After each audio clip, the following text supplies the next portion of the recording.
Prvýkrát som sa stretol presne takto so slovom maniere na moju adresu a to samozrejme už to viem vyhodnotiť, či to zďaleka nebola maniera. To bolo, že som bol tretiak na škole a už som mal maniere a robil som zlatú sochu. Bol som celý natretý na zlato a naozaj robil som už asi tretíkrát, takže som vedel, že odlíčiť sa zo zlatej sochy.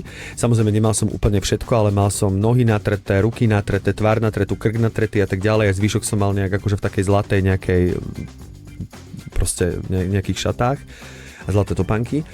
Ale viem, že ja som ešte po týždni, keď som sa odlíčil, som si nachádzal na tele proste kúsky ako keby zlatej farby, že to naozaj bolo akože utrpenie. A ja ešte špeciálne ako aj exematik a tak ďalej, čiže pre mňa už na tretie hocičím je akože otras, to som si tak nejak...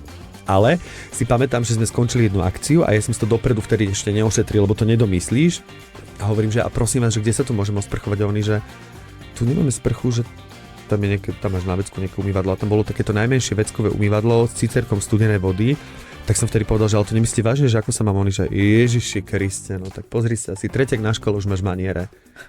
Wow. A vtedy som ostal, si pamätám, ak ma to ako keby toto a teraz už viem vyhodnotiť, že wow, že tak zabezpečiť pracovné podmienky človeku, ktorý je natretý na zlato a hlavne bolo to mimo Bratislavy, či to chcem zdôrazniť, že to bolo v Leviciach. Wow. To znamená, že ja som musel cestovať potom vlastne hodinu 3/4 autom, ešte s nánosami zlatej farby, kým som sa doma mohol detailne osprchovať, čiže nebolo to v domácich podmienkach.